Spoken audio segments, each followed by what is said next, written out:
Le 8 avril 1941, à exactement 14h35, un avion massif a roulé sur la piste de l'installation d'essai de Nakajima près de Tokyo. L'appareil était énorme, mesurant plus de 30 mètres de long, avec une envergure s'étendant sur près de 43 mètres. 4 moteurs rugissaient alors qu'ils s'élevaient dans l'air humide japonais. Des ingénieurs de la marine impériale japonaise se tenaient debout, observant, leurs visages tendus d'anticipation. Ils avaient passé 18 mois à construire ce bombardier. Ils avaient dépensé 950 000 $ pour acheter l'avion de ligne américain sur lequel il était basé. Ils avaient simulé un accident pour cacher ce qu'ils faisaient réellement. Et maintenant, enfin, leur création était en vol. Le pilote poussa les manettes des gaz vers l'avant. L'appareil grimpa lentement, trop lentement. Les moteurs luttaient contre le poids. Les commandes semblaient lentes, peu réactives. Quelque chose n'allait pas. Quelque chose n'avait jamais été bon. Les Japonais avaient volé la technologie américaine, rétroconçu l'avion de ligne le plus avancé du monde, et l'avaient transformé en ce qu'ils espéraient être un bombardier stratégique capable de frapper des cibles à travers le Pacifique. Au lieu de cela, ils avaient construit l'un des pires bombardiers lourds de l'histoire de l'aviation. Ceci est l'histoire de comment le Japon a acheté l'avion de ligne rejeté de l'Amérique et l'a transformé en un échec spectaculaire. C'est une histoire d'espionnage, de tromperie, d'orgueil en ingénierie, et de l'hypothèse dangereuse que copier le travail de quelqu'un d'autre équivaut à le comprendre. C'est une histoire qui ne commence pas avec la guerre, mais avec l'âge d'or de l'aviation commerciale américaine. L'année était 1935. L'aviation commerciale transformait l'Amérique.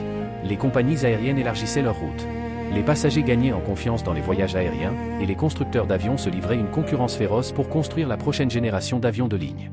La Douglas Aircraft Company venait d'introduire le DC-3, qui allait devenir l'avion commercial le plus réussi de son époque. Mais même avant que le DC-3 n'entre en service, les compagnies aériennes rêvaient déjà plus grand. William Patterson, le président de United Airlines, s'est approché de Douglas avec une vision ambitieuse. Il voulait un avion qui ferait ressembler le DC-3 à une relique. Patterson envisageait un avion de ligne à 4 moteurs capable de traverser tout le continent sans s'arrêter pour faire le plein. Il transporterait 42 passagers en service de jour ou 30 en couchette pour les vols transcontinentaux de nuit. Il aurait des cabines pressurisées pour que les passagers puissent voler au-dessus des intempéries. Il aurait la climatisation pour le confort. Il représenterait le summum de la technologie aéronautique. La proposition était audacieuse. Aucune compagnie aérienne n'avait jamais exploité un avion terrestre à 4 moteurs pour le service commercial de passagers. La technologie que Patterson décrivait existait à peine. Construire un tel avion nécessiterait de résoudre des problèmes d'ingénierie qui n'avaient jamais été abordés auparavant. Les risques étaient énormes. Les coûts seraient stupéfiants, mais les récompenses potentielles étaient tout aussi impressionnantes. Celui qui construirait le premier avion de ligne à 4 moteurs réussi dominerait l'aviation commerciale pour une génération. Douglas était intrigué mais prudent. Il savait que le défi étirerait leur capacité à la limite. Ils ont accepté de procéder seulement lorsque d'autres compagnies aériennes ont exprimé leur intérêt. American Airlines voulait participer. Eastern Airlines a rejoint le consortium. Pan American Airways et Transcontinental and Western Air, qui deviendraient plus tard Trans World Airlines, se sont également engagés dans le projet. Chaque compagnie aérienne a contribué 100 000 $ au coût de développement, créant un fonds de 500 000 $ pour soutenir l'avion commercial le plus ambitieux jamais tenté. Le défi d'ingénierie était immense. Douglas a assemblé une équipe dirigée par certains de leurs meilleurs concepteurs. Arthur Raymond, qui avait dirigé le programme DC-3, a pris en charge l'effort. L'équipe a fait face à des problèmes qui n'avaient jamais été résolus auparavant. Comment construire une aile assez solide pour supporter 4 gros moteurs tout en restant assez légère pour voler efficacement? Comment concevoir un train d'atterrissage capable de supporter un avion pesant plus de 27 tonnes? Comment acheminer les conduites de carburant, les systèmes hydrauliques et le câblage électrique à travers un fuselage qui doit également accueillir des passagers dans le confort? Les questions se multipliaient au fur et à mesure que le travail progressait. Comment pressuriser une cabine à haute altitude sans créer de contraintes structurelles qui conduiraient à la fatigue du métal?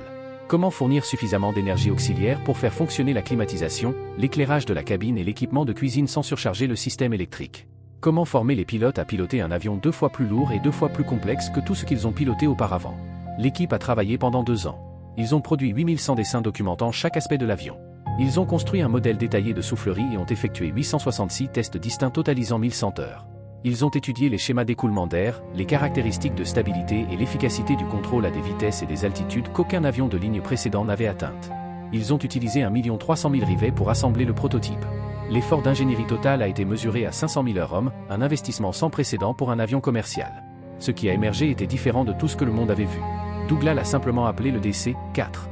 L'avion était une merveille d'innovation de la pointe à la queue. C'était le premier grand avion avec un train d'atterrissage tricycle, ce qui signifie qu'il était de niveau au sol plutôt que d'être incliné vers l'arrière sur une roulette de queue. Ce changement apparemment simple avait des implications profondes. Les passagers n'avaient plus besoin de monter en montée pour embarquer ou de marcher en descente pour sortir. Le chargement du fret était plus facile. La manipulation au sol était plus prévisible. L'avion avait l'air moderne parce qu'il était moderne. La conception de la roue avant allait finalement devenir la norme dans l'industrie, mais en 1938, elle était révolutionnaire. L'aile était massive, s'étendant sur plus de 42 mètres d'une extrémité à l'autre. Elle devait être aussi grande pour générer suffisamment de portance pour porter le poids de l'avion tout en maintenant des vitesses d'atterrissage et de décollage acceptables. La conception de l'aile empruntait au DC-3 éprouvé, mais était agrandie de façon spectaculaire. 4 moteurs Pratt & Whitney R2180 Twin Hornet étaient montés sur les ailes, chacun produisant 1450 chevaux. Les moteurs étaient positionnés avec un angle notable, ce qui signifie qu'ils étaient légèrement inclinés vers l'extérieur plutôt que de pointer droit devant.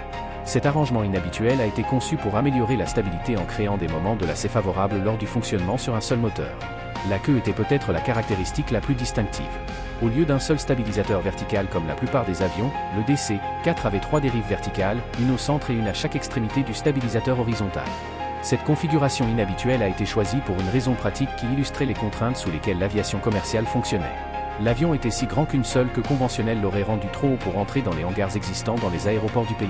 Les compagnies aériennes ne pouvaient pas se permettre de construire de nouveaux hangars à chaque destination. La triple queue maintenait la hauteur globale gérable tout en fournissant un contrôle directionnel adéquat.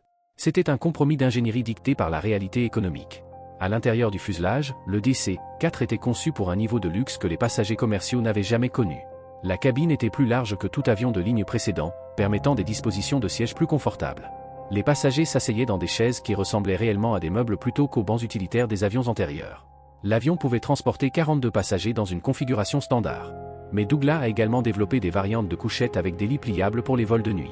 Les passagers pouvaient embarquer à New York, dîner, dormir dans un vrai lit et se réveiller à Los Angeles. La climatisation maintenait la cabine confortable quelle que soit la température extérieure. La conception comprenait même des dispositions pour la pressurisation de la cabine, bien que ce système n'ait pas été installé dans le prototype.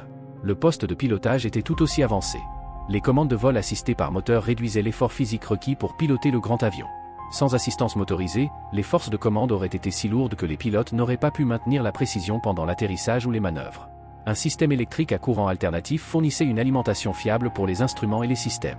C'était inhabituel pour l'époque où la plupart des avions utilisaient exclusivement le courant continu. Des unités de puissance auxiliaire pouvaient fournir de l'énergie électrique et pneumatique au sol, éliminant le besoin d'équipement au sol externe dans les aéroports éloignés. Le 7 juin 1938, le prototype DC-4 était prêt pour son premier vol. L'emplacement était Clover Field à Santa Monica, en Californie, où Douglas avait son usine principale. Aux commandes se trouvait Carl Cover, pilote d'essai en chef de Douglas et l'un des aviateurs les plus respectés d'Amérique. Cover avait une carrière remarquable qui reflétait le développement de l'aviation commerciale moderne. Né en 1893 en Pennsylvanie, il avait appris à voler dans l'armée pendant la Première Guerre mondiale. Il est devenu pilote d'essai après la guerre et a finalement rejoint Douglas en 1930. Il avait effectué les premiers vols du DC-1 en 1933, du DC-2 en 1934 et du DC-3 en 1935. Il avait littéralement piloté le développement des avions qui ont rendu l'aviation commerciale pratique. Maintenant, il ajoutait une autre étape à son curriculum déjà légendaire. Cover a effectué ses vérifications avant vol méthodiquement. Ces décennies d'expérience lui avaient appris qu'une préparation minutieuse évitait les surprises mortelles. Les 4 moteurs ont été démarrés un par un, chaque Twin Hornet prenant vie avec un grondement distinctif. L'avion enregistré NX-8100 avec le numéro de construction 1601 a roulé vers la piste. L'équipe au sol regardait avec un mélange de fierté et d'anxiété. 2 ans de leur travail allaient être testés. Cover a avancé les manettes et le gros avion a commencé à accélérer.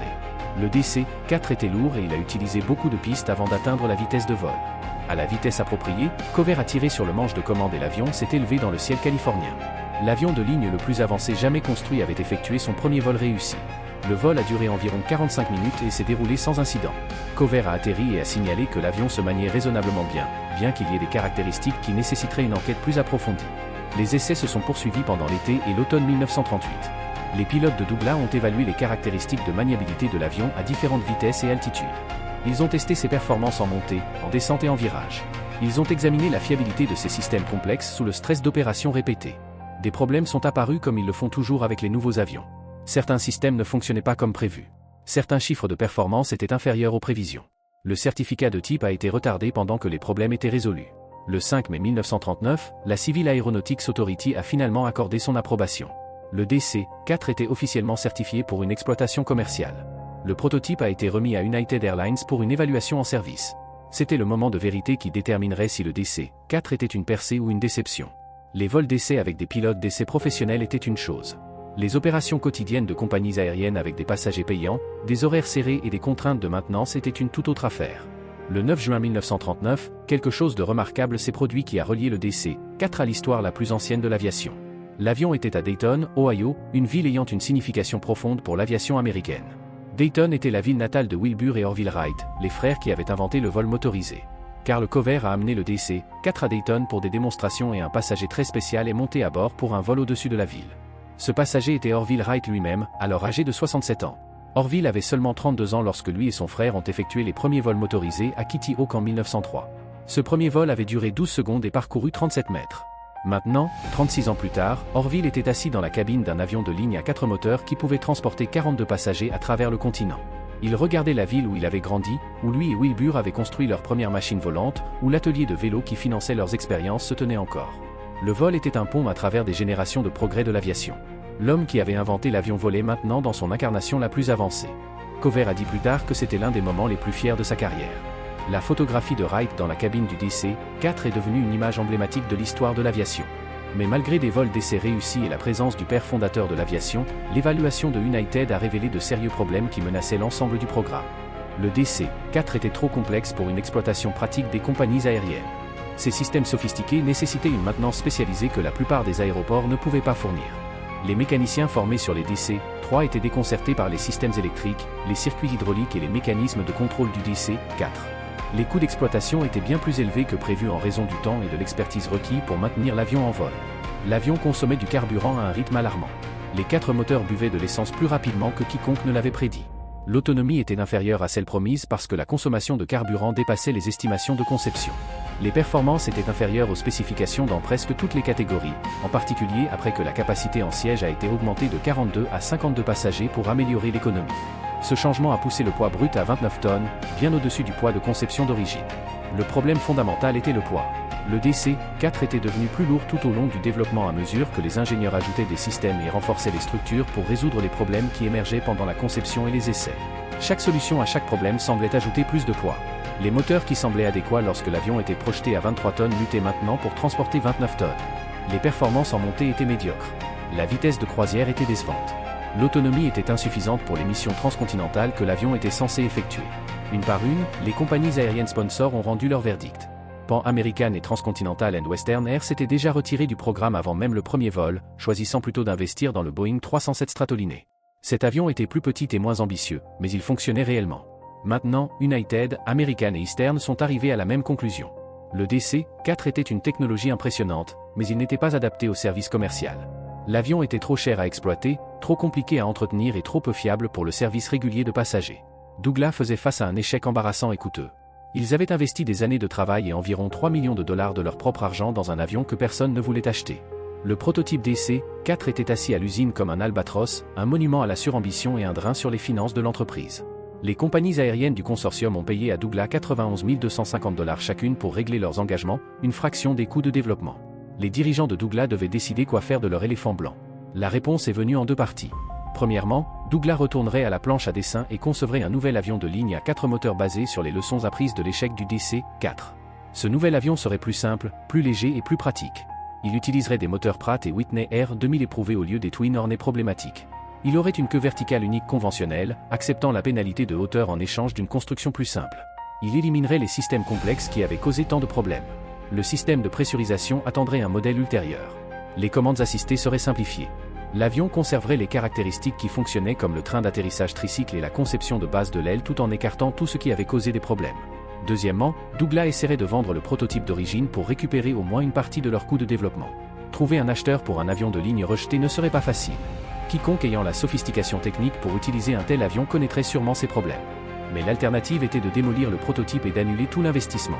Douglas a commencé à chercher discrètement le DC-4 à quiconque pourrait être intéressé. Cet acheteur est apparu fin 1939 d'une direction inattendue. Des représentants de la société commerciale Mitsui du Japon ont approché Douglas avec une proposition. Ils voulaient acheter le prototype DC-4 pour être utilisé par Japan Airlines, qui était connu en japonais sous le nom de Nippon Koku. La compagnie aérienne se développait rapidement alors que l'empire du Japon grandissait, et ils avaient besoin d'avions modernes pour desservir les routes à travers l'Asie et le Pacifique. Le DC-4, malgré ses problèmes dans le service américain, représentait une technologie bien en avance sur tout ce qui était disponible au Japon. Les constructeurs d'avions japonais n'avaient jamais rien construit d'aussi grand ou d'aussi sophistiqué. Douglas a vu une opportunité de réduire leurs pertes. Les Japonais offraient 950 000 $, une somme substantielle qui compenserait certains des coûts de développement. La transaction semblait simple aux dirigeants de Douglas. Une compagnie aérienne étrangère achetait un avion commercial américain pour un usage civil. Il n'y avait rien d'illégal ni même d'inhabituel à ce sujet. Les fabricants américains vendaient régulièrement des avions à des clients étrangers. Les contrôles à l'exportation sur les avions commerciaux étaient minimes. Douglas ne voyait aucune raison de refuser. Ce que Douglas ne savait pas, ce que le gouvernement américain ne savait pas, c'était que Japan Airlines n'était pas le véritable acheteur. La compagnie aérienne servait de façade à la marine impériale japonaise. La marine surveillait les développements de l'aviation américaine depuis des années, et elle était particulièrement intéressée par les avions à 4 moteurs. L'industrie aéronautique japonaise avait obtenu un succès remarquable avec des chasseurs monomoteurs comme le Zero et des bombardiers bimoteurs comme le G4M Betty, mais ils n'avaient jamais tenté une conception à 4 moteurs. Les défis d'ingénierie étaient simplement au-delà de l'expérience japonaise. Un véritable bombardier stratégique capable de traverser l'océan Pacifique nécessitait 4 moteurs. Les distances impliquées étaient trop grandes pour que les avions bimoteurs puissent les couvrir tout en transportant des charges de bombes utiles. Les bombardiers B-17 américains avaient démontré ce que les avions à 4 moteurs pouvaient accomplir. La marine impériale japonaise voulait cette capacité pour elle-même. Ils voulaient pouvoir frapper les bases américaines à travers le Pacifique. Ils rêvaient de bombarder Hawaï ou même les États-Unis continentaux. Mais les ingénieurs japonais ne savaient pas comment construire un tel avion. Le DC-4 offrait une solution qui semblait presque trop belle pour être vraie. Voici l'avion à 4 moteurs le plus avancé du monde, disponible à l'achat par les canaux commerciaux normaux. Les Américains l'avaient rejeté, mais c'était un problème américain. Les ingénieurs japonais croyaient qu'ils pouvaient améliorer la conception avec des moteurs japonais et des modifications japonaises. Ils achèteraient l'avion, étudieraient sa construction, apprendraient ses secrets et appliqueraient ses connaissances pour construire leur propre bombardier. La marine impériale japonaise a approuvé le plan et organisé le financement par l'intermédiaire de la société commerciale Mitsui. Japan Airlines servirait de façade publique pour la transaction. Le 29 septembre 1939, des ouvriers de l'usine Douglas à Long Beach, en Californie, ont démonté le prototype DC-4 et l'ont chargé sur un cargo à destination du Japon. L'avion a été soigneusement emballé dans des caisses avec tout le soin que Douglas montrerait pour toute livraison précieuse à un client. Avec l'avion physique, Douglas a fourni tous les fichiers de données d'ingénierie qui s'étaient accumulés pendant le développement. Dessins, spécifications, résultats de tests, données de performance et manuels de maintenance. Tout ce que Douglas avait sur le DC-4 est allé dans ces caisses. Ils ont même inclus le modèle de soufflerie qui avait été utilisé pour 866 tests, le modèle qui montrait chaque modification et raffinement effectué pendant le développement. Une équipe de techniciens Douglas est rendue au Japon pour aider à réassembler l'avion. Ils sont arrivés à l'aéroport de Handa près de Tokyo au début de 1940 et se sont mis au travail pour préparer l'avion pour le vol. Les ingénieurs japonais ont observé chaque étape avec un intérêt intense. Ils ont posé des questions sur les procédures d'assemblage, sur le but de divers composants, sur les choix de conception que Douglas avait faits. Les Américains pensaient qu'ils fournissaient un support client normal. Ils n'avaient aucune idée qu'ils enseignaient à des ennemis potentiels comment construire des bombardiers stratégiques. Lorsque le réassemblage a été terminé, le DC-4 portait la livrée vert émeraude et argent de Japan Airlines. C'était l'avion le plus grand et le plus avancé du Japon. Des journalistes l'ont photographié. Des dirigeants de compagnies aériennes ont posé à côté. Le modèle de soufflerie a été peint dans des couleurs assorties et exposé en évidence au siège de Japan Airlines à Tokyo. La compagnie aérienne a annoncé que leur magnifique nouvel avion commencerait bientôt le service sur leurs routes les plus prestigieuses, mais le DC-4 n'a jamais transporté un seul passager payant pour Japan Airlines. Presque immédiatement après la fin du réassemblage, après quelques vols d'essai initiaux pour vérifier que l'avion fonctionnait correctement, il a été discrètement transféré à la Nakajima Aircraft Company sur ordre de la marine. Nakajima avait reçu un contrat pour développer un bombardier lourd à longue portée désigné bombardier d'attaque expérimental de type 13. La spécification appelait un avion avec une autonomie minimale de 5500 km, suffisamment pour atteindre des cibles à travers le vaste océan Pacifique. Le DC-4 servirait de point de départ. Le gouvernement japonais devait expliquer pourquoi l'avion phare de Japan Airlines avait soudainement disparu de la vue du public. Ils ne pouvaient pas admettre qu'il avait été remis à un entrepreneur militaire pour le développement d'armes, alors ils ont fabriqué une histoire de couverture digne d'un roman d'espionnage. Au milieu de 1940, les médias japonais ont rapporté que le DC-4 s'était écrasé dans la baie de Tokyo peu après le décollage de Handa. L'avion était perdu, disait l'histoire, et rien n'avait été récupéré de l'eau. Il n'y aurait pas d'autre déclaration. L'affaire était close. L'histoire était pure fiction. Le DC-4 ne s'était pas écrasé. Il était assis dans un hangar aux installations de Nakajima, étant méthodiquement démantelé par des ingénieurs qui documentaient chaque composant. Le faux accident a accompli plusieurs objectifs simultanément. Il a expliqué la disparition de l'avion de la vue du public. Il a empêché les services de renseignement américains de suivre ce qui était arrivé au prototype. Il a fourni une couverture pour le programme secret de bombardier de la marine, et il a découragé toute question gênante sur la raison pour laquelle un tout nouvel avion de ligne avait disparu si commodément. Chez Nakajima, les ingénieurs se sont mis au travail avec une concentration intense. Ils ont mesuré chaque dimension du DC-4.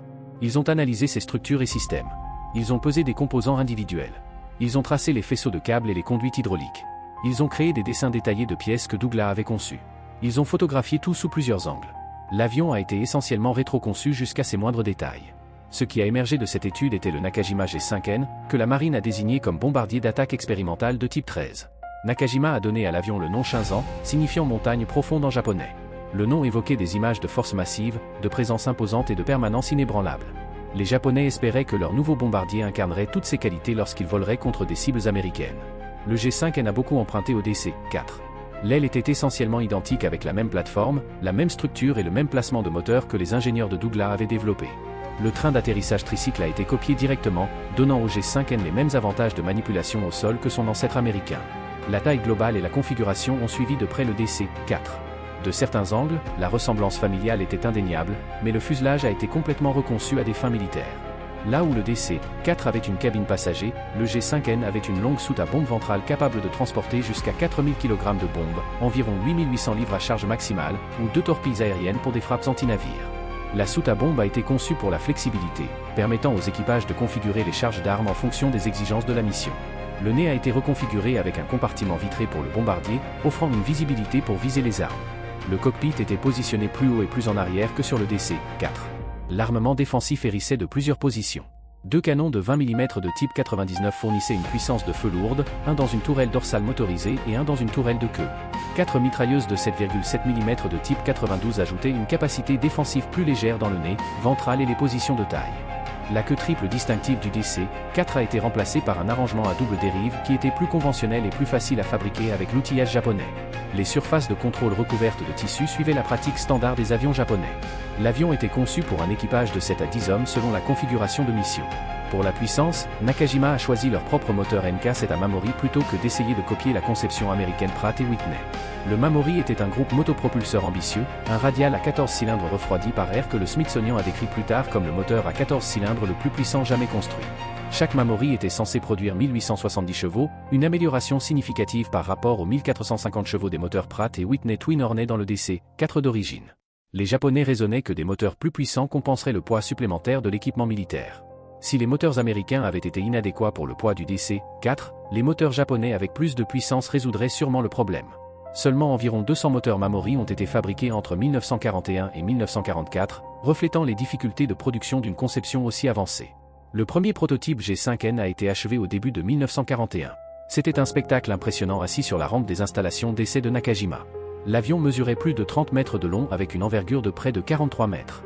Il éclipsait tous les autres avions que le Japon avait jamais construits. Des responsables de la marine sont venus inspecter leur nouveau bombardier avec une fierté évidente. Le Japon entrait enfin dans l'ère de l'aviation stratégique à 4 moteurs. Le 8 avril 1941, à 14h35, le premier prototype a décollé pour son vol inaugural. Les observateurs de la marine impériale japonaise regardaient anxieusement alors que l'avion massif s'éloignait de l'aérodrome. Le premier bombardier terrestre à 4 moteurs du Japon volait enfin. Le rêve de frapper à travers le Pacifique devenait réalité. Les rapports des pilotes d'essai ont brisé ce rêve. Le G5N était lourd, encore plus lourd que prévu. Les moteurs Mamori ne livraient pas leur puissance promise. Les 1870 chevaux théoriques se matérialisaient rarement en pratique. Les moteurs tournaient de façon irrégulière et nécessitaient un ajustement constant. Ils surchauffaient pendant les montées soutenues. Leur fiabilité était médiocre avec des pannes fréquentes qui clouaient l'avion au sol pour réparation. Les commandes de vol semblaient lentes et peu réactives par rapport aux avions japonais plus petits. Le G5N ne se maniait pas comme un chasseur ou même comme le bombardier bimoteur Betty. Il se maniait comme ce qu'il était, un avion de ligne converti en surpoids luttant contre les limites de sa conception. Les chiffres de performance confirmaient ce que les pilotes rapportaient. La vitesse maximale n'était que de 420 km/h à altitude optimale, bien plus lente que les bombardiers lourds américains ou britanniques contemporains. Le B-17 américain pouvait naviguer plus rapidement que la vitesse maximale du G5N. Les bombardiers britanniques Lancaster et Halifax étaient tous deux plus rapides et pouvaient transporter des charges de bombes plus lourdes. Le plafond de service était juste en dessous de 7600 mètres, limitant la capacité de l'avion à voler au-dessus des chasseurs ennemis et des tirs anti-aériens. Le taux de montée était médiocre, nécessitant un temps prolongé pour atteindre l'altitude d'exploitation, et surtout, l'autonomie était inférieure aux exigences. Le G5N pouvait voler environ 4800 km, bien en dessous du minimum de 5500 km nautiques que la marine avait spécifié. La marine avait demandé un bombardier capable de frapper des cibles à travers le vaste océan Pacifique. Ce qu'ils ont reçu était un avion qui pouvait à peine atteindre les bases ennemies les plus proches et serait vulnérable à l'interception tout au long de sa mission. Le rêve de bombarder Pearl Harbor ou de frapper le continent américain était clairement impossible avec le G5N. L'avion ne pouvait tout simplement pas voler aussi loin tout en transportant des armes. Nakajima a construit des prototypes supplémentaires, espérant que les raffinements et les ajustements résoudraient les problèmes. Le deuxième prototype a volé. Les ingénieurs ont modifié les capots moteurs, ajusté les réglages de pas d'hélice et peaufiné le système de carburant. Les performances se sont légèrement améliorées mais sont restées bien en deçà des exigences. Un troisième prototype a incorporé d'autres changements, puis un quatrième. Chaque avion présentait les mêmes défauts fondamentaux. Les moteurs Mamori ont continué à causer des problèmes. Ils surchauffaient pendant les montées. Ils vibraient excessivement à certains réglages de puissance. Ils tombaient en panne à des moments inopportuns pendant les vols d'essai. Les ingénieurs de Nakajima ont été forcés de dérégler les moteurs pour améliorer la fiabilité. Faire fonctionner le Mamori à des réglages de puissance inférieure réduisait le stress mécanique et diminuait les taux de panne, mais cela réduisait également la puissance de sortie déjà inadéquate. Les problèmes de performance sont devenus encore pires. Le G5N était pris dans un cercle vicieux. Les moteurs ne pouvaient pas produire assez de puissance pour donner des performances adéquates. Pousser les moteurs plus forts les faisait échouer. Réduire la puissance pour améliorer la fiabilité rendait les performances encore plus inadéquates. Dans une tentative désespérée de sauver le programme, Nakajima a construit 2 prototypes supplémentaires avec des moteurs différents. Ces variantes G5N2 utilisaient des moteurs Mitsubishi Mk4B Kase au lieu des groupes motopropulseurs Mamori problématiques. Le Kase était un moteur éprouvé et fiable qui propulsait le bombardier G4 MBT à succès et plusieurs autres avions japonais. Il avait une solide réputation de fiabilité accumulée sur des milliers d'heures opérationnelles. Mais le Kase ne produisait que 1530 chevaux, significativement moins que même le Mamori déréglé. Le G5N était déjà sous-motorisé avec des moteurs théoriquement capables de 1870 chevaux. Avec des moteurs produisant seulement 1530 chevaux, les performances sont devenues vraiment lamentables. Le G5N2 volait encore plus lentement que les variantes d'origine. Il montait encore plus mal. Il avait encore moins d'autonomie. Les moteurs plus fiables rendaient l'avion sûr à voler mais incapable d'accomplir sa mission. En 1942, le verdict était clair pour tous ceux impliqués dans le programme. Le G5N Shinzan était un échec. Aucun échange de moteur, aucune modification, aucun raffinement ne pouvait surmonter ces problèmes fondamentaux. L'avion était simplement trop lourd pour que n'importe quel moteur japonais disponible puisse le propulser adéquatement. La marine avait passé des années et d'énormes ressources à développer un bombardier qui ne pouvait pas bombarder. L'avion américain qu'ils avaient acheté, étudié et copié avait transféré ses défauts avec sa technologie. L'armée impériale japonaise avait brièvement exprimé son intérêt pour le G5N également. L'armée et la marine étaient des rivaux amers qui coopéraient rarement, mais les 2 services reconnaissaient la valeur d'un bombardier à 4 moteurs. L'armée a proposé 2 variantes de la conception, le Ki 68 et le Ki 85, qui utiliseraient des moteurs différents et serviraient les exigences de l'armée. Une maquette à l'échelle du Ki 85 a été construite en 1942 à un coût considérable. Mais l'armée a regardé les luttes de la marine avec le G5N et a sagement décidé de ne pas répéter leurs erreurs. Chaque problème que la marine a rencontré s'appliquerait également aux variantes de l'armée. Le problème de poids était fondamental à la conception. Aucun changement de moteur ne le résoudrait. L'armée a annulé ces variantes en mai 1943 sans produire un seul avion volant. La maquette a été mise au rebut.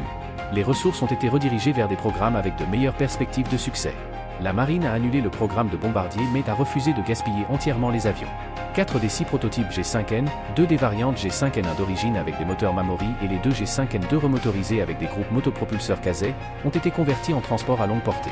Ils ont été redésignés G5N2, L et ont reçu le nom Shinzankai, signifiant montagne profonde modifiée. Les soutes à bombes ont été retirées ou scellées. L'armement offensif a été supprimé. L'armement défensif a été réduit. L'équipage a été réduit à seulement 6 hommes. Les avions ont été affectés au 1021 Kokute, une unité de transport aérien naval basée à la base aérienne de Kisarazu. Cette unité est devenue le seul opérateur des 4 avions Shinzan survivants. Pour le reste de la guerre, les 4 transports Shinzan survivants ont effectué des missions de ravitaillement à travers l'Empire japonais. Ils ont transporté du fret et du personnel vers des bases à Hong Kong, Formose, Tinian, les Philippines et les îles Mariannes. Leur longue portée, héritée de la conception transcontinentale du DC-4, les rendait précieux pour atteindre des garnisons éloignées qui ne pouvaient pas être approvisionnées par des avions plus petits. Ils transportaient des pièces de rechange, des fournitures médicales et de l'équipement militaire vers des avant-postes isolés.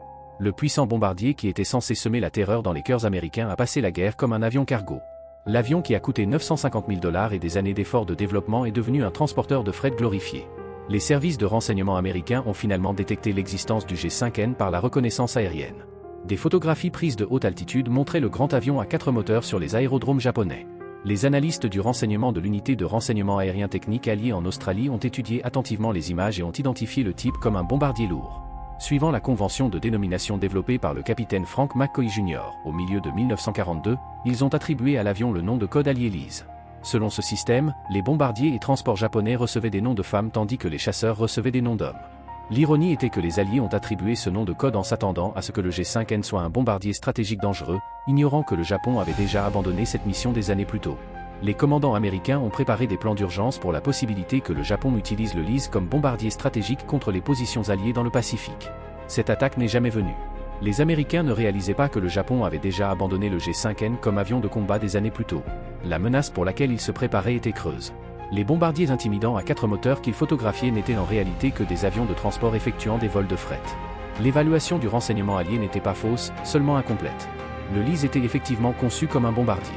Il était simplement trop défectueux pour servir dans ce rôle. Carl Cover, le pilote d'essai qui avait piloté le DC-4 lors de son vol inaugural et emmené Orville Wright pour une balade au-dessus de Dayton, n'a pas vécu pour voir la fin de la guerre. Lorsque l'Amérique est entrée en conflit après Pearl Harbor, Cover est retourné au service militaire à la demande du général Henry Arnold, le commandant des forces aériennes de l'armée. Cover a été promu colonel et affecté à la supervision de la production du B-29 Super Fortress à l'usine de Bell Aircraft en Géorgie. Il a apporté le même professionnalisme méticuleux à la fabrication en temps de guerre qu'il avait démontré tout au long de sa carrière de pilote d'essai. Ses contributions à l'aviation étaient remarquables. Il avait piloté les premiers vols du DC-1, DC-2, DC-3, DC-4 et DC-5, pilotant essentiellement la naissance de l'aviation commerciale moderne de ses propres mains. Le 27 novembre 1944, Carl Cover est décédé à l'âge de 51 ans dans un accident d'avion lors d'une tempête de neige près de Dayton, Ohio. Il n'a pas vécu pour voir le jour de la victoire sur le Japon ou pour apprendre ce qu'était devenu le DC-4 qu'il avait testé. Une rue à l'aéroport de Long Beach a été nommée Cover Street en son honneur, un mémorial modeste à un homme qui avait énormément contribué à l'histoire de l'aviation. Lawrence Bell, fondateur de Bell Aircraft, a dit de Cover qu'aucun individu dans l'industrie aéronautique n'avait contribué davantage à l'aviation commerciale et militaire. Aucun des 6 avions G5N n'a survécu à la guerre. Les 4 conversions de transport ont volé jusqu'à ce qu'elles soient détruites, usées ou mises au rebut. Les archives japonaises des derniers mois chaotiques de la guerre sont incomplètes et le sort exact de chaque avion est inconnu. Certains ont peut-être été détruits par des attaques aériennes américaines sur les aérodromes japonais. D'autres ont peut-être été cannibalisés pour des pièces de rechange alors que la base industrielle japonaise s'effondrait sous les bombardements alliés. Au moment où les forces alliées ont occupé le Japon, aucun G5N complet ne restait. L'avion ne survit que dans des photographies, des dessins techniques et les souvenirs de ceux qui l'ont construit et piloté. Le prototype Douglas DC-4 a été dépouillé par les ingénieurs de Nakajima et réduit en composants. Tout ce qui restait après qu'ils aient extrait toutes les informations utiles a probablement été mis au rebut pour les matériaux alors que les pénuries en temps de guerre du Japon devenaient désespérées. Le modèle de soufflerie qui avait été peint aux couleurs de Japan Airlines et exposé dans le cadre de la tromperie peut avoir survécu à la guerre, mais son emplacement actuel est inconnu. Il peut être oublié dans la réserve d'un musée japonais, ou il peut avoir été détruit pendant les campagnes de bombardement incendiaires qui ont dévasté les villes japonaises en 1945. L'histoire complète du DC-4 et du G5N n'a émergé qu'après la reddition du Japon en août 1945. Les enquêteurs alliés examinant les programmes d'aviation japonais ont découvert des documents décrivant le programme Shinzan et ses origines. Ils ont appris l'achat du DC-4, l'histoire de couverture du faux accident, l'effort de rétro-ingénierie chez Nakajima et les résultats décevants des essais en vol. La tromperie élaborée qui avait caché le programme des services de renseignement américains avant la guerre a finalement été révélée. L'ironie de la situation était profonde et instructive. Les États-Unis avaient rejeté le DC-4 parce qu'il était trop complexe et coûteux pour un usage civil. Le Japon l'avait acheté, espérant retourner la technologie américaine contre l'Amérique. Au lieu de cela, les Japonais ont hérité de tous les problèmes du DC-4 et en ont ajouté de nouveaux. Les mêmes défauts fondamentaux qui ont fait du DC-4 un échec commercial ont fait du G5N un désastre militaire. Douglas comprenait les défauts du DC-4 parce qu'ils avaient vécu le processus de développement douloureux. Il savait quelles décisions de conception avaient causé des problèmes et pourquoi ces décisions avaient été prises. Il savait quelles alternatives avaient été considérées et rejetées. Ils avaient une mémoire institutionnelle accumulée au cours de décennies de développement d'avions. Lorsqu'ils ont conçu l'avion successeur, ils pouvaient éviter les erreurs qu'ils avaient commises auparavant. Ils pouvaient garder ce qui fonctionnait et rejeter ce qui ne fonctionnait pas. Nakajima n'avait aucun de ce contexte. Il pouvait voir ce que Douglas avait construit, mais il ne pouvait pas voir le raisonnement derrière. Il ne savait pas quelles caractéristiques avaient été choisies à contre-cœur comme compromis. Il ne comprenait pas quel système avait causé des maux de tête sans fin pendant le développement. Il ne pouvait pas identifier quelles spécifications s'étaient avérées impossibles à respecter. Il ne pouvait voir que le produit final, pas le processus douloureux d'essais et d'erreurs qu'il avait créé. Ce fossé de connaissances s'est avéré fatal pour le programme G5N. Lorsque les moteurs Mamori n'ont pas fonctionné comme prévu, Nakajima manquait d'expérience pour diagnostiquer et résoudre rapidement les problèmes. Le développement de moteurs japonais n'avait pas encore atteint le niveau de l'ingénierie américaine ou britannique. Lorsque l'avion s'est avéré en surpoids, Nakajima ne comprenait pas la cascade de décisions qui avait conduit à ces poids. Lorsque les performances étaient inférieures aux spécifications, il ne pouvait pas identifier quel compromis faire parce qu'il ne comprenait pas assez bien l'intention de conception originale pour la modifier intelligemment. Pendant ce temps, Douglas a appliqué les leçons difficiles de l'échec du DC-4 pour créer quelque chose de meilleur. Le DC-4 redessiné qui a émergé en 1942 était essentiellement un nouvel avion qui ne gardait que le nom et le concept de base d'un transport à 4 moteurs avec train d'atterrissage tricycle. Il était plus simple, plus léger et beaucoup plus pratique. Il utilisait des moteurs Pratt & Whitney R2000 éprouvés. Il avait une queue verticale unique conventionnelle qui simplifiait la construction. Il éliminait les systèmes complexes qui avaient causé tant de problèmes. L'armée américaine a désigné ce nouvel avion le C-54 Skymaster et en a commandé en quantités énormes. Plus de 1200 avions ont été construits pendant la guerre, ce qui en fait l'un des avions à 4 moteurs les plus produits du conflit. Ils sont devenus l'épine dorsale du transport aérien militaire américain, transportant du fret et des passagers à travers les océans Atlantique et Pacifique.